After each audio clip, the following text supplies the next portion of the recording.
14 июня школа журналистики «Альтернатива» выпустила своих первых учеников. Ребята получили сертификаты об окончании курсов, благодаря которым они в дальнейшем смогут работать журналистами в СМИ. Школа функционировала с 5 сентября по 29 июня. За этот период обучилось 14 учащихся. О том, что им больше всего понравилось, рассказали сами ученики. Школа журналистики понравилась больше всего педагогами, которые преподавали. Они были очень классные, очень веселые, очень дружелюбными, и у них было чем поучиться. Журналистика мне понравилась очень многим. В первую очередь мне понравились коллеги, друзья, учителя и знания, которые они мне дали. И я бы хотел сказать большое им спасибо. Мне понравились люди, здесь все очень интересно рассказали. Сразу дали практику, всему сразу нас обучили, поэтому все было очень интересно и понятно. Мне больше всего понравилась атмосфера. Мне понравились люди, с которыми я учился. Они очень добрые, отзывчивые и хорошие ребята. С ними было очень весело. Мне нравилось, как они высказывали свою точку зрения. Они не боялись высказать ее. Они говорили открыто, и я даже спорил с ними, и было очень интересно. Согласно учебному плану, каждый месяц ребята узнавали о новых жанрах в журналистике. Что они освоили и какой жанр им больше всего понравился, ребята рассказали по итогу обучения в школе. Также они определили для себя, какие жанры для них сложные, а какие более легкие. Я научился многому: монтажу, съемке, то есть постановке самого репортажа, интервью, как брать правильное интервью и вести телепередачу. В школе журналистики я обучилась видеорепортаж, фоторепортаж, съемка видео. Была практика для печатных СМИ.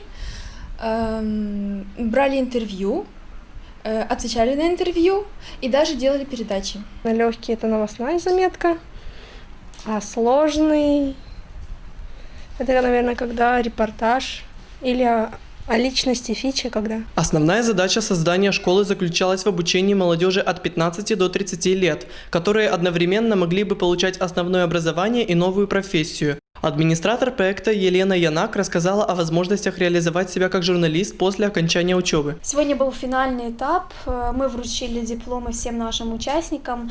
Я очень рада, что я познакомилась с этими ребятами. Они очень креативные, они хорошие, они очень интересные, любопытные. Всегда задавали интересные вопросы. Мы старались им давать хорошие ответы, профессиональные. Конечно, хочется продолжить это дело хорошее, потому что у нас в Гагаузии мало профессиональных журналистов, которые имеют, я имею в виду, профессию журналиста.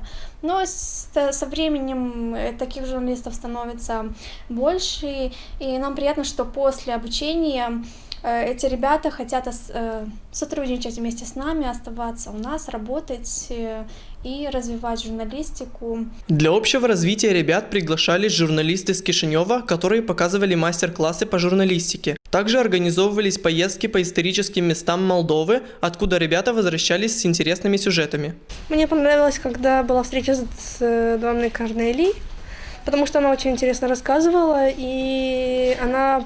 видно было, что у нее очень много опыта, и что некоторые задавали вопросы, прямо те, о которых я думала, и эти вопросы, она очень интересно объясняла. Мне понравилась поездка в Манукбей, мне очень понравилось, когда мы фотографировались, потому что сначала все были немного скованные, а потом, развеселились, что ли, там такое на фотографиях происходило, и было весело. Выпускники поделились своими планами на будущее. Одни не планируют связывать в дальнейшем свою жизнь с журналистикой, другие уже хотят проходить летнюю практику на канале АТВ, которая предоставила им такую возможность. Мне эта профессия действительно интересна, и я бы, возможно, хотела себя реализовать как журналиста. Нам сразу дали возможность работать, и я собираюсь дальше сотрудничать с АТВ. По словам директора школы журналистики «Альтернатива» Елизаветы Ротарь, проект был реализован при поддержке американского посольства, которому она выражает большую благодарность.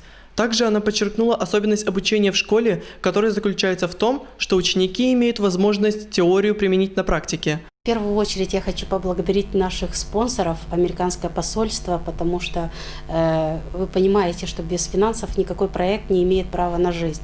Поэтому мы очень благодарны, что американское посольство, они поверили в наш проект и профинансировали.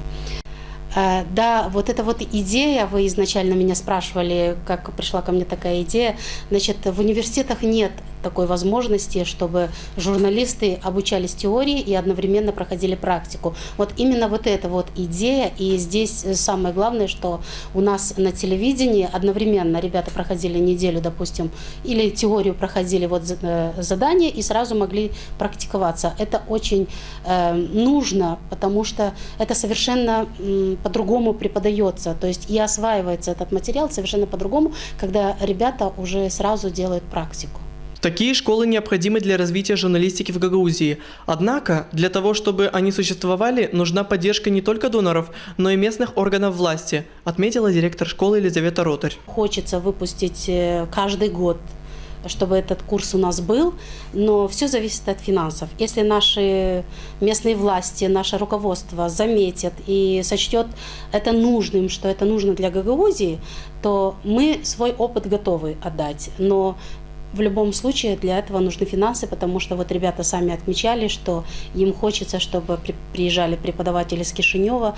Они дорого стоят, эти мастер-классы, это все стоит денег, поэтому в рамках данного проекта все, что мы смогли, мы сделали. В Гагаузии единственным действующим заведением, которое до этого года обучало журналистике, являлся Камрадский государственный университет.